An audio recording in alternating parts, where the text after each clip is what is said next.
amis téléspectateurs, bien-aimés dans le Seigneur, nous vous saluons très chaleureusement dans le nom glorieux, le nom tout-puissant de notre Seigneur et Sauveur Jésus-Christ.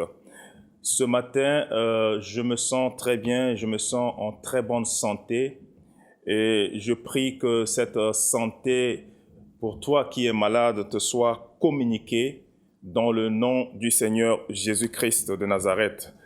Toi qui es malade, que le Seigneur te guérisse au nom de Jésus-Christ, car la Bible dit que par ses meurtrissures nous avions été guéris, que la guérison de Dieu soit ton partage au nom puissant de Jésus-Christ. Aujourd'hui, nous allons nous entretenir autour d'un thème qui fait couler beaucoup d'encre. Nous voulons juste parler de la marque de la bête. Vous savez, nous sommes dans un contexte très gênant aujourd'hui. Pourquoi? Parce que le monde, depuis, je crois, début 2020, est en train de lutter avec cette pandémie qu'on appelle le Covid-19 et nous avons vu combien, n'est-ce pas, les hommes sont en train de se prononcer au sujet de cette question et l'Église n'est pas du reste. Beaucoup de gens se posent la question de savoir est-ce que le vaccin contre le Covid-19 n'est pas la marque de la bête, n'est pas le chiffre de la bête. Et pour cela, nous voulons un peu, à la lumière des Écritures, aider le peuple de Dieu à comprendre ce que c'est que la marque de la bête et à quel moment est-ce que la marque de la bête va survenir dans le monde. Et c'est très important parce que la Bible nous a donné des détails à ce sujet. Aujourd'hui, nous allons nous atteler à en décortiquer quelques-uns pour pouvoir aider beaucoup parmi nous à comprendre. Donc, le thème d'aujourd'hui, c'est la marque de la bête, ce qu'il faut savoir. La marque de la bête, c'est qu'il faut savoir. Mais bien avant, nous prions le Seigneur. Père, nous voulons te bénir. Que ton nom soit sanctifié et que ton règne vienne, Seigneur. Que ton nom soit élevé à jamais, ô Dieu des cieux. Merci pour ces instants que tu nous donnes. Ces instants où, Seigneur, nous sommes interpellés, Seigneur, de toutes parts, relativement, Seigneur, à ta prochaine venue. Dans le nom de Jésus-Christ, Seigneur, bénis ta parole toi-même. Pose-y un cachet particulier. Et laisse que, Seigneur, toute oreille qu'il entend ou qu'il entendra, Éternel des armées, en soit bénie richement. Au nom de Jésus-Christ. Amen. Alors, vous savez, bien-aimés dans le Seigneur, comme j'étais en train de le dire, nous parlons de la marque de la bête. Pour cela, allons dans les Écritures tout de suite. Nous allons introduire en lisant dans le livre de Daniel, Daniel chapitre 7. Lorsqu'on parle de la marque de la bête est rattachée à un personnage qu'on appelle l'Antichrist, qu'on appelle encore la bête. Donc, l'Antichrist ou la bête. Donc, c'est la marque de la bête, c'est, vous savez, quand on parle de la marque, on parle d'une signature. C'est-à-dire quelque chose qui nous permet de déterminer que ça appartient à un tel. Lorsque nous prenons un vêtement de marque Adidas, lorsque nous voyons l'insigne Adidas, nous savons que ce vêtement appartient à Adidas. Donc, la marque ici, c'est cet élément-là qui va faire comprendre aux uns et aux autres que telle personne, tel individu appartient au diable, appartient à la bête, appartient à l'Antichrist. Mais nous allons dans les Écritures pour poser les bases. Daniel chapitre 7. Nous allons lire à partir du verset 7. La Bible déclare, « Après cela, je regardais pendant mes visions nocturnes, et voici, il y avait un quatrième animal terrible, épouvantable et extraordinairement fort. Il avait de grandes dents. Il avait de grandes dents de fer. Il mangeait, brisait et il foulait aux pieds ce qui restait. Il était différent de tous les animaux précédents et il avait 10 cornes. Je considérais les cornes et voici une autre petite corne sortie du milieu d'elle et 3 des premières cornes furent arrachées devant cette corne et voici elle avait des yeux comme des yeux d'homme et une bouche qui parlait avec arrogance. Donc voici la base scripturaire qui pour la première fois va nous donner une idée sur ce personnage qu'on appelle l'Antichrist. Ici c'est Daniel qui a eu une vision nocturne. Et la Bible dit qu'il a vu 4 bêtes. Et la 4e bête, c'est là où nous voulons nous apaisantir. Il dit que cette 4e bête était épouvantable. Elle était différente, elle était épouvantable. Et en donnant les descriptions que nous venons de lire. Donc, il dit, je considérais les cornes et voici une autre petite corne sortie du milieu d'elle. Donc, la bête avait des cornes, avait 10 cornes. Et une autre petite corne est sortie du milieu des 10 cornes et va donc dominer sur les 3 autres cornes. Et il dit, de sa bouche sortaient donc des blasphèmes. Donc ici, ce passage est tenté d'introduire, d'annoncer ce grand homme qu'on appelle l'Antichrist, qui sera le gouvernement mondial, parce que je sais que beaucoup d'entre nous le savent déjà. Donc l'Antichrist sera le gouvernement mondial. Et ici, Daniel, déjà, des milliers d'années en avance, va avoir la révélation sur cette personne.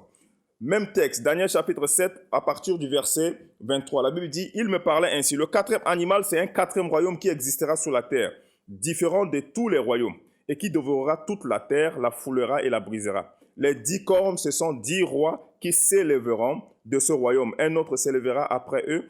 Il sera différent des premiers et il abaissera 3 rois. » Donc vous voyez, donc la 4e bête, c'est un royaume qui sera tout à fait différent. Un royaume, ce sera le royaume des derniers temps qu'on appelle encore le nouvel empire romain pour certains. Donc ce royaume-là, de ce royaume-là sortira 10 rois. Donc c'est-à-dire que ce royaume sera caractérisé, il sera formé par 10 nations. Et de ces 10 nations-là, l'Antichrist va donc faire son émergence. Donc l'Antichrist sortira donc de ces 10 nations-là.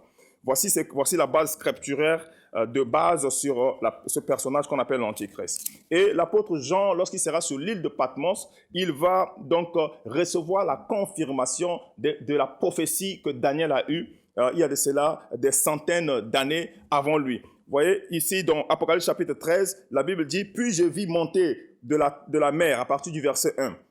Nous allons considérer jusqu'au verset 2. Donc, puis je vis monter de la mer une bête qui avait 10 cornes et 7 têtes, et sur ses cornes 10 diadèmes, et sur ses têtes des noms de blasphème. La bête que je vis était semblable à un léopard. Ses pieds étaient comme ceux d'un ours et sa gueule comme une gueule de lion. Le dragon lui donna sa puissance, son trône et une grande autorité. Donc ici, cette corne qu'on a vue dans Daniel chapitre 7 est représentée ici par l'apôtre Jean par une autre bête. Donc en soi, cette corne-là était une autre bête, était une bête. Donc décrit ici dans Apocalypse chapitre 13. Et la Bible dit que cette bête-là est sortie, est montée de la mer et cette bête a reçu le trône de Satan. C'est-à-dire Satan lui a donné son trône, sa puissance et une grande autorité. Et de sa bouche donc sortaient des blasphèmes. Très important, bien aimé à noter. Alors, vous allez voir que cette confirmation de l'apôtre Jean au sujet de ce que Daniel a dit va se passer, va arriver dans la suite des temps. Vous savez, il y a, comment on appelle, il y a un courant théologique qu'on appelle le prétérisme. Le prétérisme qui amène beaucoup de théologiens à pouvoir dire que les prophéties de la Bible, les prophéties par exemple qui sont décrites dans l'Apocalypse, ces prophéties-là se sont déjà passées. Non, ces prophéties ne sont pas encore passées. Parce que ici, lorsqu'on parle de l'intervention, comment on appelle ça, la venue de l'Antichrist, lorsqu'on parle de la venue de l'Antichrist, on parle de la grande tribulation. Parce que l'Antichrist ne sera pas connu, l'Antichrist ne pourra pas prendre le contrôle de ce monde tant que l'Église n'est pas préalablement enlevée. Donc l'Église sera d'abord enlevée, ensuite l'Antichrist va faire son entrée, n'est-ce pas, sur la scène politique internationale. Donc pour le moment, tout ce que nous pouvons voir, tout ce que nous pouvons observer, peu importe que ce soit au sujet donc du vaccin contre le Covid-19, dont beaucoup sont en train de dire que c'est le chiffre de la bête. Non, ce n'est pas encore le chiffre de la bête parce que nulle part on a entendu dire que l'Église a été enlevée.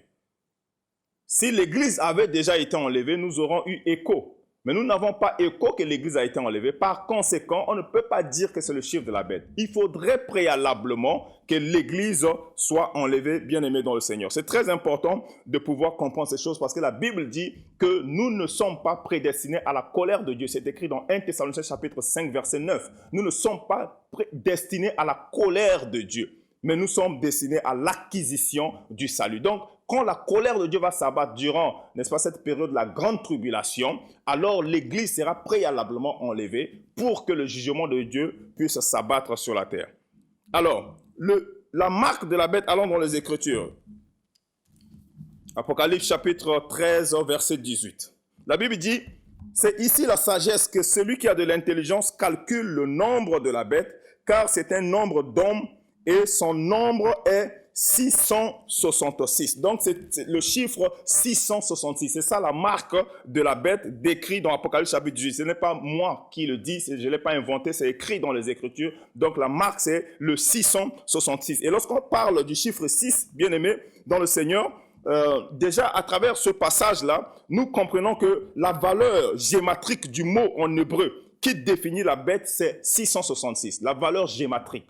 Donc, vous savez qu'en hébreu, ou du moins la langue hébreu, les lettres sont des chiffres, les chiffres sont des lettres. Donc, déjà à la base en hébreu, la bête, le nom bête là, signifie déjà, ou bien indique déjà les 666. Donc, sur le plan gématrique, donc le mot en hébreu qui définit la bête, c'est le 666. Vous savez, lorsqu'on parle du chiffre 6, on parle de l'imperfection. On parle de ce qui est incomplet. On parle de ce qui est défectueux. On parle de la rébellion. On parle du chiffre de l'homme sans Dieu. On parle du chiffre de l'homme sans Dieu. Vous voyez, les chiffres ont une signification dans la Bible. Lorsque vous prenez, par exemple, le chiffre 7, c'est le chiffre de la perfection. On dit que c'est le chiffre de Dieu. Si vous considérez le chiffre 8, c'est le chiffre de la plénitude. Si vous prenez le chiffre 3, c'est le chiffre de la totalité. Vous voyez un peu. Donc, les chiffres ont leur sens dans les Écritures. Et ici, le 6, c'est le chiffre de l'imperfection. Et nous voyons ici triple 6. Donc, 666. 666, donc c'est une sorte de superlatif, vous voyez, c'est une sorte de superlatif, ce qui est absolument inachevé, pour dire, pour mettre l'accent sur ce qui est absolument inachevé, ce qui représente donc le mal. Donc c'est le chiffre de la bête, c'est le chiffre de l'antichrist qui viendra dans le monde bientôt, parce que les signes qui vont précéder l'enlèvement sont déjà là au vu et au su de tout le monde. Comme je l'ai dit tantôt, que les lettres sont des chiffres, les chiffres sont des lettres. Donc, quand vous faites un peu de recherche, vous allez vous rendre compte que le qui, le 666, envoie, n'est-ce pas, au mot qui, le mot qui renvoie à 600, le mot zi qui renvoie à 60 et le mot stigma qui renvoie à 6. Donc, ça fait 666. Pour comprendre ces choses, c'est très important de prendre en considération le terme qui est utilisé pour représenter la chrétienté, c'est-à-dire le poisson qui représente la chrétienté, le terme ictus. Vous voyez, ictus. Ictus, quand vous considérez ictus, dans ictus, il y a au moins 5 mots. Il y a 5 mots dans ictus. Il y a iota qui renvoie à Jesus, qui est Jésus. Et il y a qui renvoie à Christos, qui est Christ. Il y a theta qui renvoie à Théo, qui est de Dieu. Et il y a upsilon qui renvoie à fils, et stigma qui renvoie à sauveur. Donc, vous voyez, donc, en un mot, cela veut dire Jésus-Christ, fils de Dieu, le sauveur. Jésus-Christ est le fils de Dieu et c'est lui le sauveur. Et vous savez, le diable imite toujours ce qui vient de Dieu. Le diable imite tout ce qui vient de Dieu. Et quand vous lisez les Écritures, vous lisez les écrits chrétiens, vous allez trouver souvent, souvent Jésus défini par les lettres K et la lettre S. Les lettres K et S, c'est ce que je vais dire. Donc, les lettres K et S. Donc, le qui et le stigma. Le qui et le stigma. On va dire ici que le stigma, c'est le sauveur. Le stigma, c'est le sauveur et le cri, c'est Christ. Donc, Christ sauveur. Donc, l'antichrist va venir avec une subtilité entre le K et le S. C'est-à-dire, le qui et le stigma, il y a une lettre qui va venir se positionner qui est le zi. Ouais? Cette lettre qui est le zi. Cette lettre, en réalité, annonce donc la méchanceté, l'image du serpent, parce que cette lettre vient s'interposer entre le qui et le stigma. Donc, cette lettre vient donc s'introduire comme l'image donc du serpent. Donc, ça vient ajouter un 6 au milieu qui va donc donner donc le chiffre 666. Le diable se présentera, c'est pour dire que le diable se présentera sous la forme de Christ. Mais il ne sera pas le Christ. Il se présentera sous la forme du Christ, le KS, mais animé de manière cachée par la personnalité vile du serpent. Donc il va se présenter comme le Christ, le Sauveur, mais avec une méchanceté cachée, subtile. Vous voyez, lorsque l'Antichrist va venir, même la religion musulmane reconnaît l'Antichrist. La religion musulmane l'appelle le Djédal. Donc bientôt le Djédal va arriver. Et en même temps, l'Antichrist aussi, lorsqu'il va faire son apparition, il sera aussi perçu aux yeux des Juifs comme celui-là qu'on appelle le Messie. Parce que vous savez que Jésus, lorsqu'il était sur la terre, Jésus n'a pas été reconnu par les Juifs comme le Messie. Ils l'ont renoncé, ils l'ont appelé blasphémateur, ils l'ont appelé imposteur. Mais un temps viendra où ils vont le reconnaître. Mais bien avant que Jésus ne revienne, l'Antichrist va faire son entrée. L'Antichrist fera son entrée. Et lorsque l'Antichrist fera son entrée, bien aimé dans le Seigneur, c'est important de pouvoir comprendre ces choses. Lorsqu'il fera son entrée, il va donc impressionner. Il va impressionner et il va attirer l'attention. C'est lui qui va trouver la solution probablement du conflit qui perdure entre l'État d'Israël et l'autorité palestinienne. Vous voyez, il viendra donc trouver la solution. Donc pour les Juifs, il sera comme le Messie. Et pour les musulmans, il sera également comme leur Messie, leur Djédal. Mais à la fin, les Juifs vont se rendre compte que ce n'est pas lui le Messie, parce que lorsqu'il va entrer dans le temple, dans le lieu très saint et s'auto-proclamer Dieu, en ce moment, les Juifs vont dire c'est une abomination. L'Antichrist n'est pas le Messie, il n'est pas le Christ. Donc il y a une subtilité à ce niveau. Donc c'est un homme qui va venir et il va intervenir comme un bienfaiteur, quelqu'un qui fait du bien, quelqu'un qui trouve la solution, mais derrière, c'est de la méchanceté, c'est le diable incarné qui va manifester, n'est-ce pas, sa nature comme jamais par le passé sur la face de la terre parmi les hommes. Bien-aimés dans le Seigneur, ces choses sont attestées. Et ces choses vont arriver. Et aujourd'hui, lorsque nous voyons la pandémie du coronavirus, le Covid-19, vraiment ressemble à ce qui va se passer dans la suite de temps concernant donc ce chiffre de la bête, cette marque de la bête. Vous voyez, de passe sanitaire à la passe vaccinale. Donc, de plus en plus, nous sommes en train de constater à travers le monde l'imposition du vaccin. Et dernièrement même, le premier joueur de tennis, le numéro 1 mondial, qui a été expulsé de l'Australie parce que cette personne n'avait pas, ce joueur-là de tennis n'avait pas le vaccin, il a été expulsé. Donc nous constatons une imposition du vaccin. Il y a certains pays déjà où lorsque vous n'avez pas le vaccin, vous ne pouvez plus vendre dans votre boutique, vous ne pouvez plus conduire votre taxi, vous ne pouvez plus, voyager, vous ne pouvez plus voyager, même les voyages interurbains, vous ne pouvez plus les faire.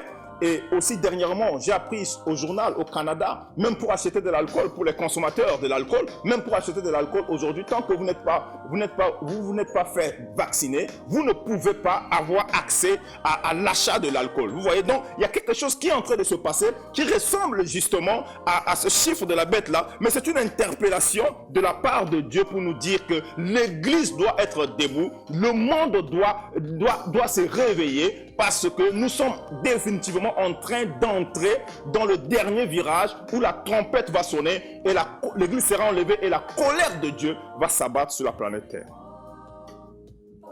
Bien-aimés dans le Seigneur, lorsque nous considérons le livre de l'Apocalypse chapitre 13, à partir du verset 14 jusqu'au verset 17, voici ce que la Bible dit. Et elle séduisait les habitants de la terre par les prodiges qui lui était donné d'opérer en présence de la bête, disant aux habitants de la terre de faire une image à la bête qui avait la blessure de l'épée et qui vivait. Vous voyez, ici ça parle du faux prophète, celui-là qui va venir soutenir les œuvres maléfiques de la bête, de l'antichrist. Et le faux prophète va venir donc prôner, il va faire valoir l'antichrist. Il va amener le monde à pouvoir adorer la bête. Regardez verset 14. Et elle séduisait les habitants de la terre par les prodiges qui lui étaient donnés d'opérer en présence de la bête, disant aux habitants de la terre de faire une image à la bête qui avait la blessure de l'épée et qui vivait. Donc la bête qui est l'antichrist va avoir une blessure mortelle. Parce qu'il aura une blessure mortelle qui va entraîner sa mort et il va remonter de ses jours de mort. Lorsque vous considérez Apocalypse chapitre 17, le verset 8, vous allez voir cela. C'est écrit noir sur blanc qu'il va aller dans les régions inférieures dans l'abîme. Exactement comme Jésus allait dans les régions inférieures et qui est ressuscité d'entre les morts. Donc lui aussi, il ira dans les régions inférieures et il va ressusciter d'entre les morts et cela va attirer l'admiration du monde tout entier. Et le faux prophète va prendre donc cette considération et va vendre donc l'image, il va vendre donc la bête. Et il va amener les gens à adorer l'image de la bête. Et dernièrement, nous avons appris, je n'ai pas vu de mes yeux, mais nous avons appris que même au siège des Nations Unies, il y a une bête qui a été érigée et qui ressemble à la bête, à la bête qui est décrite dans Apocalypse chapitre 13. Vous voyez ça? Donc pour dire que ce sera un truc semblable, donc une image qui sera dressée et les gens, tous les habitants de la terre vont se prosterner pour adorer cette image. La Bible dit verset 15. Et il lui fut donné d'animer l'image de la bête afin que l'image de la bête parlât et qu'elle fit que tous ceux qui n'adoraient pas l'image de la bête fussent tués. Donc, en ce moment-là, lorsque vous n'adorerez pas l'image de la bête, vous serez tués. C'est le temps de la persécution. La Bible dit même que l'Antichrist aura donc la prééminence, la domination sur les saints. Si vous considérez le livre de Daniel, chapitre 7, le verset 21, vous allez voir ces choses là-bas. Donc, il aura même une prééminence sur les saints. Il va dominer même les saints qui seront sur la terre en ces temps-là. L'Église sera enlevée, mais tout le monde ne sera pas enlevé. Ceux qui ne marchent pas dans la loyauté, dans la fidélité, ceux qui n'ont aucune intimité avec Dieu ne seront pas enlevés. Et eux, ils vont passer par la grande tribulation et ils auront à subir ces choses.